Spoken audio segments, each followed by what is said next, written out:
요거는 포토리소그래피의 전반적인 그 프로세스의 오버뷰를 보여주고 있습니다. 요거 한번 보죠. 일단은 그 실리콘 웨이퍼의 클리닝입니다. 실리콘 웨이퍼 같은 경우에서는 자연 산화막도 생길 수가 있기 때문에 그런 이제 산화막을 표면 처리를 해서 그 다일루트 불산 수용액 같은 걸로 세정을 해서 클리닝을 한 다음에 그다음에 서피스를 약간 표면 처리를 하죠. 표면 처리할 때는 이쪽에서 많이 사용되고 있는 표면 처리에 보면은 HMDS라고 씁니다. 헥사 메칠 다이 사일라잔이라 그래갖고 아무래도 이제 웨이퍼 위에 막바로 이제 그 PR을 코팅하게 되면은 웨팅, 젖음성이 떨어지기 때문에 대부분의 경우에 있어서 서피스 트리트먼트를 합니다. 약간 실리콘 웨이퍼의 표면을 소수성으로 이제 만들어주는 거죠. 그럴 때 사용되는 거가 이제 HMDS라고 하는 이제 시약이 있고요. 그래서 일단 웨이퍼의 서피스를 클리닝 해주고요. 그 다음에 이제 약간 표면 처리를 해주고요. 그 다음에 이제 그 위에다가 이제 레지스터, 포토 레지스터를 코팅을 합니다. 보통은 이제 그 얇은 방막으로 코팅을 해야 되기 때문에 스핀 코팅으로 이루어지게 되는 거죠. 스핀 코팅을 한 다음에는 일단은 그 포토 레지스트 같은 경우에서는 고분자도 들어있고요. 그 다음에 이제 포토 이니시에이터와 같은 강강제도 들어있고요. 그 다음에 이제 용매인 솔벤트가 들어있습니다. 그래서 이제 솔벤트를 어느 정도 이제 제거를 해줘야 돼요. 그런 과정들을 우리들은 이제 소프트 베이킹이라고 이제 표현을 하죠. 경우에 따라서는 이제 프리 베이킹이라는 말도 쓰는데, 요 소프트 베이킹이라는 거는 이제 포토 레지스트 내에 존재하는 약 80에서 한 90% 정도의 솔벤트를 이제 증발시키는 그런 과정들을 이제 소프트 베이킹이라고 하는 거죠. 그 다음에 이제 그 포토 마스크를 이제 얼라인을 시킵니다. 그런 것들을 우리들은 이제 마스크 얼라인먼트라고 얘기를 하고요. 그 다음에 이제 마스크 위에 이제 그 레이저 이제 빛이 위치를 하게 돼서 이제 결과적으로 이제 노광을 하게 되는 거죠. 익스포저가 들어가는 겁니다. 그러니까 노광을 하게 되면은 이제 강한 이제 자외선에 의해서 그 포토 레지스트가 이제 요 자외선을 맞는 부분과 맞지 않는 부분 이렇게 이제 나누게 되는 거죠. 그래서 보통은 이제 P형 리소 공정 같은 경우에서는 이제 빛을 맞은 부분이 이제 현상돼서 이제 제거가 되는 이런 이제 공정이 이제 이루어지고 있습니다. 그 다음에 이제 노광을 한 다음에 그 다음에 이제 포스트 익스포저 베이크라는 이런 공정이 있습니다. 요거는 약자로 이제 PEB고요. 포스트 익스포저 베이크라고 그래갖고 요거 같은 경우에서는 이제 포토 레지스트가 아이라인 같은 경우에서는 이제 포토 레지스트 내에 일단은 그 팩이라고 하는 광 가문제라고 이제 이런 거가 이제 그 포함이 되어 있습니다. 팩이라는 거는 이제 포토 액티브 컴파운드의 약자인데요. 일단은 그 팩이 이제 그 포토 레지스트에 이제 함유가 되어 있고요.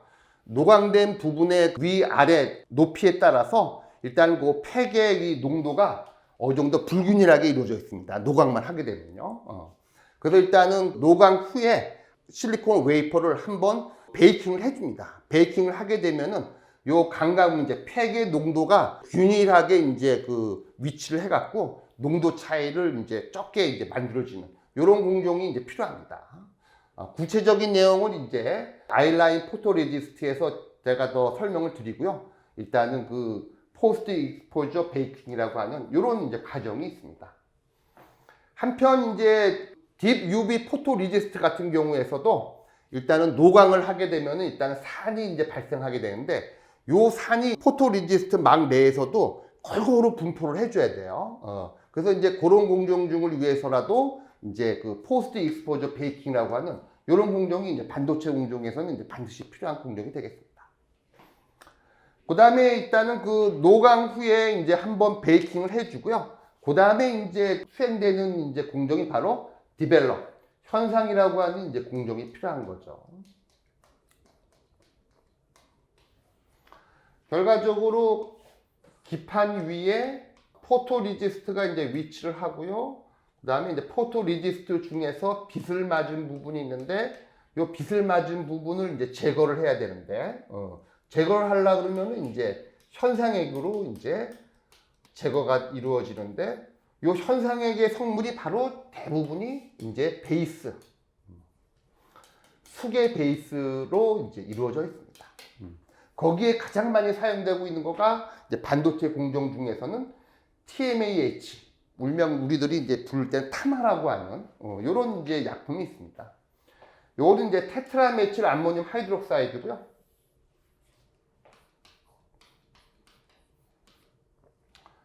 메칠기가 4개가 있고요. 테트라메칠 암모늄 하이드록사이드라고 하는 요런 이제 그런 그 현상액이 있습니다. 그 밖에도 이제 현상액에는 이제 KOH 이제 수용액도 있고요.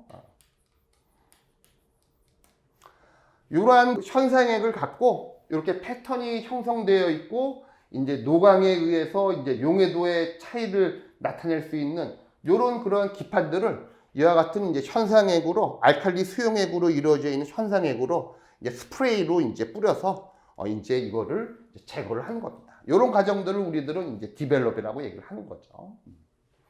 그러면 이제 그 필요 없는 부분이 이제 그 현상되고 나서는 그 다음에 이제 기판 위에 PR 패턴들이 이렇게 형성을 하게 되는 거죠.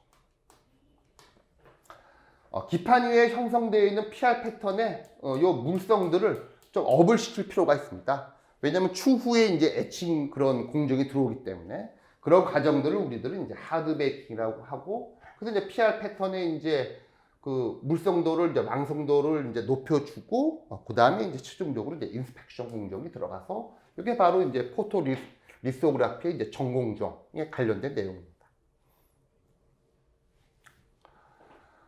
일단은 그 포토 리소그래피에서의 우리와 같이 이제 화학을 전공한 사람들의 관심사는 여전히 이제 요 포토 리지스트가 도대체 무엇인가 요거에 달려 있는 거죠. 그래서 이제 오늘 강의의 뒷부분에서는 요 포토 리지스트에 대해서 조금 설명을 드리고요. 다음 시간에는 일단은 그 포토 리지스트가 어떻게 이제 연구 개발되어 왔는지 그 히스토리에 대해서 이제 설명하는 시간을 갖도록 하겠습니다. 일단은 그 포토 리지스트라는 거는 일단은 그 패턴을 형성시킬 수 있는 재료, 그게 바로 이제 포토 리지스트가 되는 거고요. 일단은 그 포토라는 건 뭐 광이란 뜻이고요. 그 다음에 레지스트는 이제 저항하다, 이제 어떤 그런 그 의미가 되는데, 요게 바로 이제 그 어떻게 보면 이 포토 리지스트라는 거는 후속적인 에칭 과정 중에서 이제 에칭 마스크의 역할을 하는 거가 바로 이제 포토 리지스트라고 이제 부를 수가 있는 거고, 결과적으로 광이라든지 기타 이제 방사성 에너지의 작용으로 분자 구조 내에서 화학 또는 이제 물리적으로 어떤 물성 변화가 있어서 어떤 특정 솔벤트에 대해서 그 가용성 또는 불용성, 결과적으로 이제 용해도의 변화가 야기되는 그런 물질이 바로 포토리지스트의 정의가 되겠습니다. 일반적인 경우에서는 이제 광을 이제 쪼아주기 때문에 이제 광에 의한 이제 용해도 변화 물질, 이런 것들을 여러분들은 이제 포토리지스트라고 이제 생각하시면 되고요. 포토리지스트 같은 경우에는 이제 구성 성분이 기본적으로 이제 매트릭스 고분자, 우리들이 얘기할 때는 투지라고 이제 얘기도 많이 하는데, 또는 이제 바인더라는 표현도 많이 씁니다. 어떻게 보면 가장 중요한 거가 바로 이제 포토레지스트의 구성 성분 중에서 바로 요 1번에 해당되는 매트릭스 고분자가 가장 중요하고요. 그 다음에 이제 빛에 의해서 이제 화학 반응을 이제 야기시키는 그런 강강제라는 거가 있습니다. 또 다른 말로는 이제 빛에 민감하다 그래서 이제 포토 센서티브 머티리얼이라고도 이제 표현을 하는데요. 그래서 일단은 그 고분자 수지가 필요하고요. 그 다음에 강강제가 필요하고요.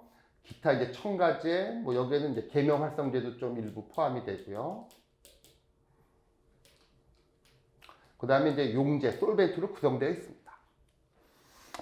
구체적인 거는 이제 다음 시간에 좀 더 얘기를 하고요. 요거는 지금 포지티브 타입의 패턴 형성 과정을 다시 한번 보여주고 있습니다.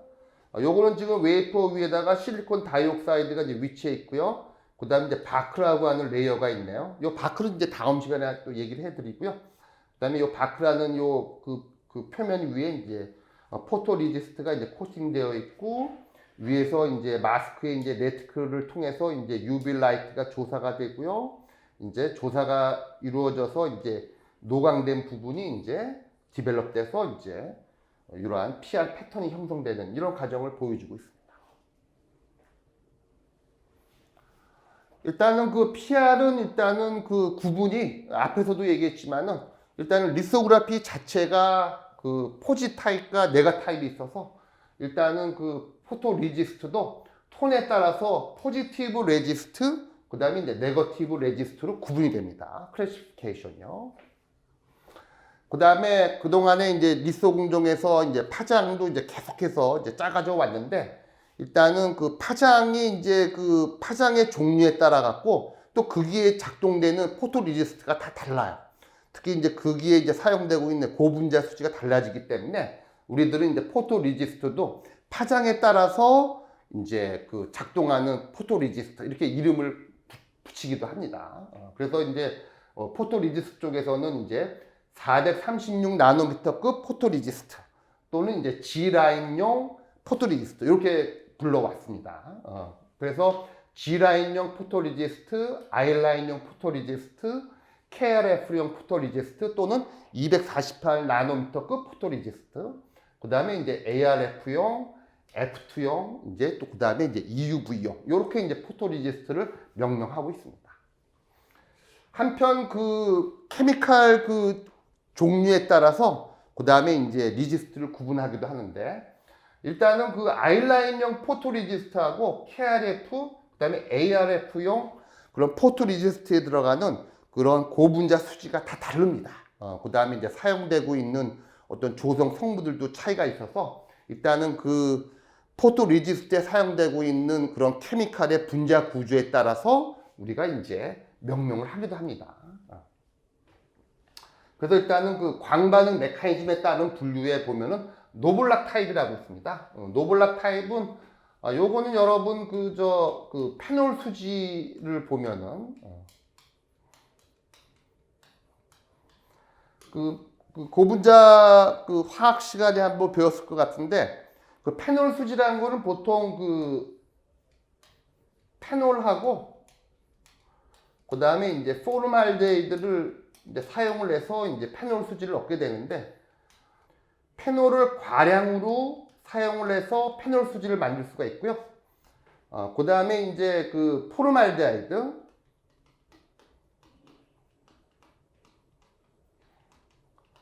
포르말데히드를 과량으로 해갖고도 우리가 페놀 수지를 만들 수가 있습니다. 페놀을 과량으로 해서 페놀 수지를 만들 때 우리들은 노블락 수지라고 명명을 하고요.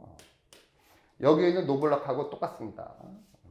한편 그 포르말데히드를 과량으로 해서 페놀 수지를 만들 경우에 우리들은 레졸이라고 얘기를 합니다. 레졸 수지. 영어로는 이제 ReSol가 되는 거죠. 그래서 그 페놀 수지 중에 노블락 수지가 이제 그 포토 레지스트에 일단은 사용되고 있어서 일단은 그 포토 레지스트의 그 형에 있어서는 이제 노블락형 이런 말이 나오고 있습니다. 보통은 이제 G라인이라든지 I라인용 이제 포토 레지스트가 이제 노블락 타입이 많고요. 한편은 그 포토 레지스트 같은 경우에서는 일단은 증폭 그 기술에 있어서 이제 증폭을 해갖고 이제 그 리소 공정을 수행하는 그런 레지스트 타입이 있습니다.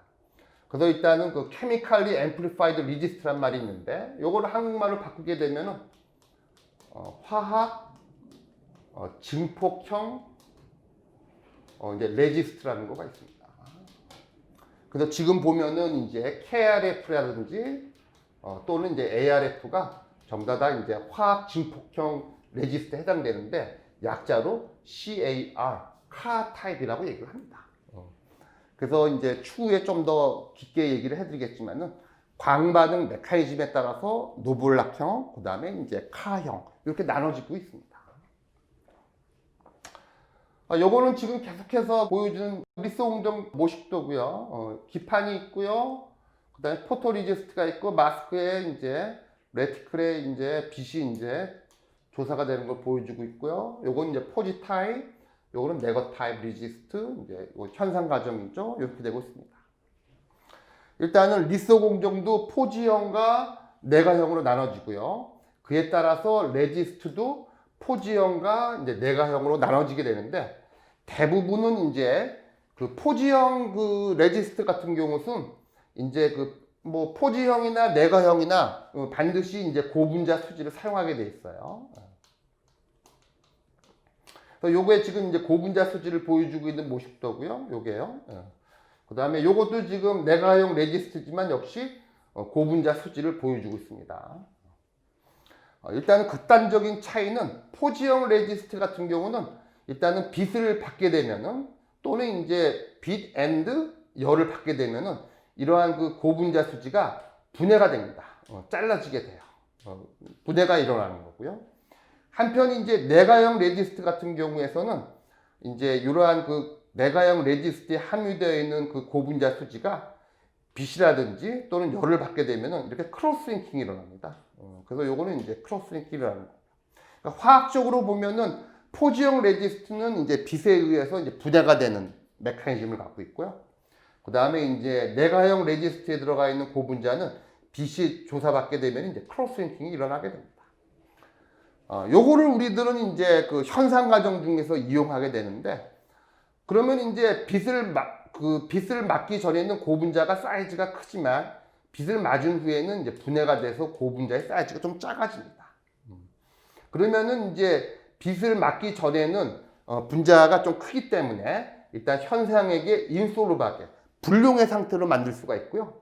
그 다음에 이제 빛을 맞은 후에는 분자량이라든지 이제 그 분해된 이런 물질들이 현상에게 솔블하게 디자인을 해갖고 요 용해도의 차이로 우리가 그 현상을 하게 되고 원하는 패턴을 얻게 되는 이런 방식이 바로 포지형입니다.